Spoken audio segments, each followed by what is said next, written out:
Okay, you know what my problem is? My problem is that I'm too much of a perfectionist. Like, why does this video not sound the way I want it to sound? Why am I stuttering like this all the time? Why can't I just edit this so perfectly? Why is it not? Why is the captions not coming out right? I'm too much of a perfectionist, and I'm sick of it now.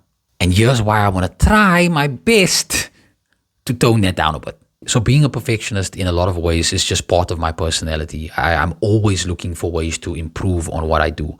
I've been making videos even on YouTube since about 2018. It was in phases. So for a very short period of time, a couple of months. And then a few years later, I tried again. And now I'm back at it. But the point is, I've been doing it for a very long time. So I'm constantly looking for ways to improve it because I want it to be perfect.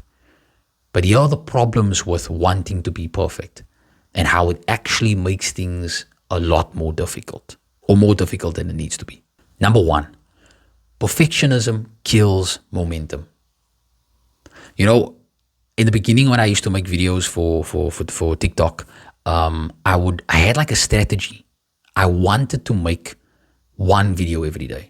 But I wanted each video to be so perfect that I would film a video, which would sometimes take me up to an hour. And then after filming that video, I would sit and edit it for several hours. Sometimes it will go into the next day and I would be so angry with myself. Why is it taking this long for me? So clearly, I wasn't able to make a video every day. And because of that frustration, I used to watch videos where people would say, post 3 videos a day. If you do 3 videos a day, you'll just become so successful, right? So why can't I do that? And because I was so frustrated by this, I went through phases where I just wouldn't make videos at all. Because I can't do it exactly like that. But the truth is, it was my perfectionism that was getting in the way. It delayed the time that it would take for me to create the video, to edit the video, and to finally get it posted. Plus, the more time that I spent trying to polish up one video, somebody else was posting 5 videos. And unintentionally, 2 of those videos or one of those videos suddenly blows up in such a massive way, while my perfect video, after I uploaded, only gets 300 views. So perfectionism kills that momentum. There's nothing wrong with wanting it to be of good quality, but don't allow it to get in the way of you sticking to your plan. The second thing that I've learned in the time that I've been making content, watching a lot of my peers on TikTok, is that audiences care a lot more about connection than they do about perfection. Like, they want to be able to relate to what you are saying. They don't need your words to be absolutely perfect. Your audience will love listening to you exactly the way you speak and exactly about the things that you care about. Your audience exists, and that's the other thing. It's not, sometimes we feel like, oh no, maybe nobody thinks about it the way I think about it. Maybe nobody cares about it the way that I do. No. We live in a world with 7 billion people, if not more. Trust me, your audience exists. I remember watching a video about a guy who used to paint rocks that he would find at the beach. So you would do YouTube videos and he would record himself going to the beach, and I don't know what other kind of content that he made, but he would take these rocks, he would paint smiley faces and stuff on these rocks, and people would literally buy it from him. He made his living off of that.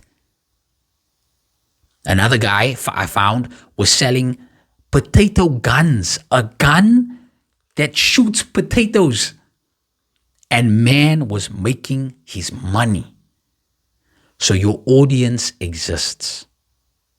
People care more about the connection that they have with you than they do about the perfection. And this is something that I'm really trying to work on. Now, this next one actually hits me really hard. It's that perfectionism is sometimes just a disguise for fear. Like, we try to make our content perfect because we don't want to be judged by the audience who's watching it. And it's a reality. Social media is a dark and ruthless place. People will say some really shitty things about you. Do you know how many times, for example, that I just don't swear in my videos? And I think at some point, especially on my YouTube videos, I'm just going to do it. Because sometimes that's just the best way that I feel like I can express myself. But I'm going to try not to. The point is, because of our fear of judgment, We change the things that we say and we change the way that we say things. Some people, you hear them suddenly dropping their accent and they start picking up an American accent.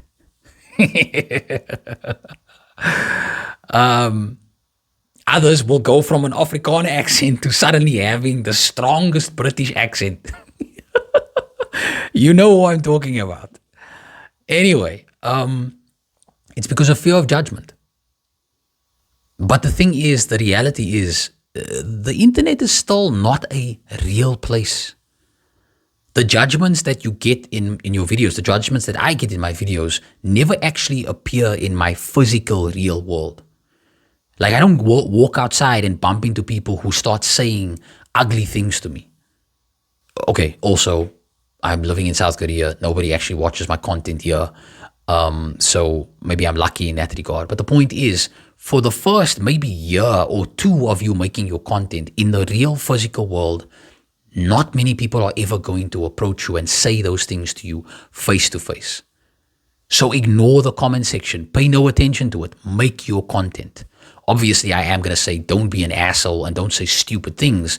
Make sure that you're at least educated to some degree about what you're actually talking about before you say anything. I think that is important, especially if your content is kind of like mine, where I'm speaking about sensitive topics, politics, economics, and social issues, right? But I mean, if you just want to make fun content for the sake of being fun, do you? Right? Do you? So yeah, the point I'm making is don't allow your fears to push you for a certain perfectionism that at the end is still going to get judged anyway. Doesn't really make any sense. Oh, and then this last one really reminds me of when I was a lighty. Nobody actually sees the small stuff that you do. When I was very young, I grew up in that phase when Dragon Ball Z and Pokemon was still very, it was the thing. You used to watch it on Tube, right? And I used to sit and draw for hours, especially on a Friday when I came home after school. I would sit with the Tazos. I don't know if you guys remember Tazos. I used to sit with Tazos and I would draw as many pictures as I could. And I would sit and I would erase and I would draw again. And the eyes aren't right. And the hair isn't exactly right. And his muscles don't look quite right. The shoulders are not, the biceps don't look right. Or, I would draw and draw and draw because I wanted it to be perfect. And even at the very end, when I was done with the picture, I still saw imperfections that no one else could see. Because when I showed it to my friends, or if I showed it to my parents, they were like, oh, this is such a quiet picture. It looks so class. But in my mind, I'm like, are you sure? Can't you see how his eyebrow is it's not aligning so lekker there? Like, can't you see that the shadow on his pants does? Nobody saw those things. So you are focusing on those things that the audience doesn't really care about because they're not looking for those things. For them, it's more about the content itself. Does it matter to them? Do they relate to it? Are they interested in it? Sharp. If it is, they will enjoy it. So, in closing, if you are thinking about making content, do it. Just start. I was shocked out of my mind when I went from, I think I had like 1,000 followers in November of 2023 to now in, June of 2025. I'm sitting with 77,000 followers. It's insane to me. And it's really just about being consistent. Plus, recently, with a couple of things that I've learned, new skills that I've learned, now I can make 3 videos a day. I can do that. Or at least 2 videos a day, comfortably. Because number one, I'm not pushing for that really crazy perfectionism. But also, number 2, new skills have allowed it to make it a bit easier for me. But those are skills that you also only learn from being consistent and constantly posting as often as you can. Also, this doesn't just apply to content creation. This might apply to your studies, to your job, to a hobby that you enjoy. Stop pushing for perfection. Just be consistent. I promise you, the improvement will come with time. Oh, and then also don't forget to like the video. Don't forget to subscribe and also hit the notification bell so that you don't miss the other videos like this. Catch you in the next one.